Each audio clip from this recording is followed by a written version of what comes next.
Hello everyone, amidst all the new natlan characters that have been releasing, we are getting a brand new leeway character in patch 5.3 just in time for Lantern, right? Lan Yan. And although she is definitely overshadowed by Maoika, Sitlali, and even Pyro Traveler as they are the new 5 stars of the patch, Lan Yan does bring a new type of support role that hasn't been introduced in Genshin yet. So let's go over her initial beta kit to see exactly what she currently does and whether or not her supportive role will be useful in the meta. As always, remember that this is very early information, so very subject to change. Lan Yan is a 4-star Anemo catalyst user that ascends with attack. She's not really a catalyst, however, as she uses dual chakrams in battle called Feather Moon Rings. She is another Anemo support character, but unlike the Anemo supports we currently have, Lan Yan provides an Anemo shield, making her the first Anemo shielder in the game. In fact, I don't think an Anemo shield has ever existed yet. The closest one I can think of is the absorption ability from the Fatui Anemo boxer. Her normal attacks have really pretty and clean animations, attacking like a melee character with her chakrams, but unless you're one of the few that are committed to making her a main DPS, you can ignore this talent. Lan Yan's elemental skill is her main supportive ability. When you press her skill, Lan Yan dashes forward and gains an Anemo shield for 8 seconds. This skill has a 16-second cooldown, so there is a lot of downtime for the shield. If you hold the skill instead, it allows you to aim the dash the exact same way as Keqing, Alhaitham, and Chiori. All elemental shields other than Geo gain increased absorption efficiency to their element, so the Anemo shield created by Lan Yan will be more effective against Anemo damage. This shield scales purely off attack.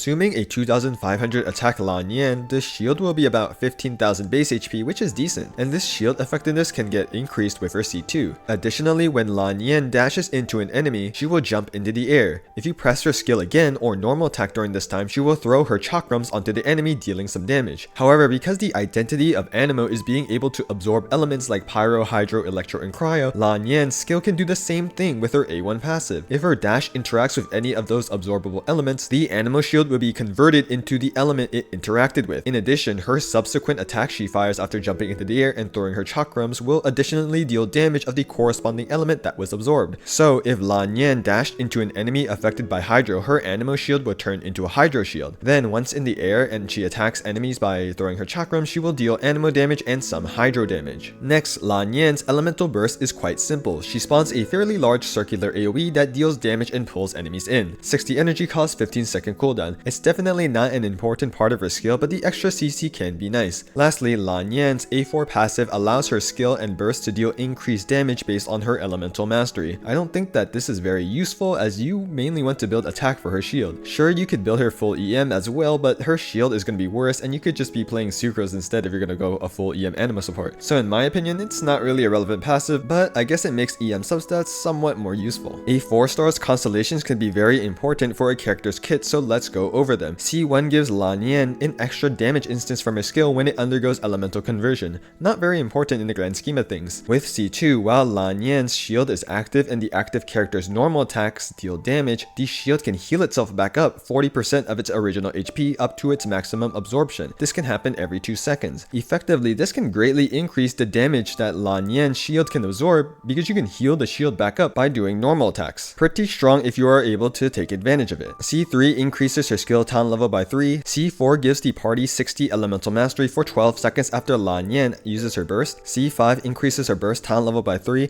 And lastly, C6 gives Lan Yan 1 extra skill charge. With C6, you can maintain her shield uptime fully, since after the 8 seconds are gone from the first skill, with the second charge you can skill again to respawn the shield. And after another 8 seconds are gone, the cooldown of the first skill should be back up. So damage wise, Lan Yan doesn't have very important constellations, but her shield quality of life can be improved with C2 and C6. That's Lan Yan's initial beta kit in a nutshell. She won't be dealing that much damage as a sub DPS in her teams, as her kit's main value comes from her shield. Thus, talent priority wise, you really just need to level her skill to increase the strength of her shield. Rotation wise, she's just a normal Anemo support character, so use your necessary support skills to apply the proper element you want to scroll for VV, then Lan Yan's skill, burst, then swap out. Next, let's go over Lan Yan's potential build options. There are no good 5-star support weapons for her, so for 4-star options, both Hakushin Ring and Oathsworn Eye look like decent choices. Both have high base attack for a 4-star weapon, and Oathsworn Eye gives more attack, while Hakushin Ring buffs the damage of Electro teams. You can also consider using Favonius Codex. You can almost never really go wrong with Favonius. Sacrificial Fragments is also an option, not for its EM, but for its skill reset if you feel like you really need a faster shield refresh. Not my favorite choice though, as you lose a lot of attack. And lastly, TTDS can be a great choice. Though it makes Lan Yan's shield lower because of its low base attack, the attack buff it can give to your main DPS can be massive passive if you play your rotations right. For artifact sets, she's an Anemo support, so she has one set choice, 4-piece Viridescent Venerer. The res shred from this set makes up a significant part of an Anemo support strength. For artifact stats, I think the best option is to go full attack to maximize her shield strength. As I said before, you could build her full EM to drive reactions, but that lowers the shield HP, and at that point, you should probably play someone like Sucrose if you want an EM Anemo driver. For subsets, prioritize ER until you have enough, then attack percent. Lastly, let's cover Lan Yan's potential team comps. To put it simply, Lan Yan is just another Anemo support that holds VV and can provide TTDS if she uses it. So in any team that uses an Anemo support like Sucrose, Kazuha, and Jean, assuming you don't need Jean's healing for Farina, Lan Yan can fit in instead. Now, will she be a better choice than these options in terms of damage? Probably not. Sucrose and Kazuha provide way more buffs, and you might need Jean's healing for Farina. But if you want the shield for the extra HP and resistance to interruption, Lan Yan could be a decent choice, allowing you to slot in more offensive units in the other team slots. Here are 3 example team archetypes. First, aggravate teams. An Anemo shielder means you can run Fischl and Nahida pretty safely, and here Lan Yan can buff electro damage with Hakushin Ring and give the team EM with C4, which is useful for everyone. Next, she can work in mono teams like Mono Pyro. A character like Linny would greatly appreciate Lan Yan's shield so he can perform his charge attacks. Not as much damage for sure if you were to use another Anemo support, but the comfiness may be more important for you. And lastly, you could replace Kazuha with Lan Yan in a VV Vape team for a more defensive option. It's definitely not a good choice for damage, but as I said before, you're mainly choosing Lan Yan for her defensive utility. And that's everything on Lan Yan as of now. As the first Anemo shielder, Lan Yan provides a new niche for the Anemo support role by combining the buff from 4-piece Viridescent Venerer with the defensive utility of a shield. This unique role consolidation opens up team building options for those looking to fit in defensive utility in her teams. So the fact that we have an Anemo shielder in the game finally as an option is great. However, Lan Yan's initial kit has several issues. While her shield strength is pretty good, it has a low duration of 8 seconds, but her skill cooldown is 16. So there is going to be a decent downtime on her shield, and this really only gets fixed at C6. But even with C6, it requires more on-field time on Lan Yan to apply that shield again, which isn't really good. The biggest problem in my opinion, however, is that other than her shielding, Lan Yan doesn't really provide anything else to a team that isn't available for others. She doesn't deal that much damage herself, her C4 EM buff is small, and the res shred from VV or using TTDS isn't unique to her. In almost every scenario, you're likely better off running another Anemo support that has more buffs and using a shielder of a different element if you want that type of defensive utility. Shielders like Zhongli, Kirara, or Sitlali not only provide a strong shield with a longer duration, but provide significant team buffs as well. On top of that, with units like Shilonen being released, the need for Anemo VV supports in general has decreased. Thus, despite her unique role as an Anemo shielder, from a pure meta perspective, Lan Yan isn't looking to be the best choice for any team, and you're likely going to be using her only if you really like her, which is a shame because her design and animations look really cool. However, keep in mind that this is only her initial beta kit, so it may change for the better in the upcoming weeks. I hope this initial overview and analysis on Lan Yan's kit was helpful to you all. I have already covered the initial beta kits of the other 3 new characters releasing in patch 5.3, so check them out if you haven't already. I will continue to analyze any significant beta changes that are made to all of the characters, so if you want to keep track of the beta changes, I highly recommend subbing to the channel to keep up to date with the latest beta news with TC influence analysis. If you have any questions, feel free to leave a comment or join my Discord and like the video if you enjoyed. And with that, I hope you all have a wonderful day.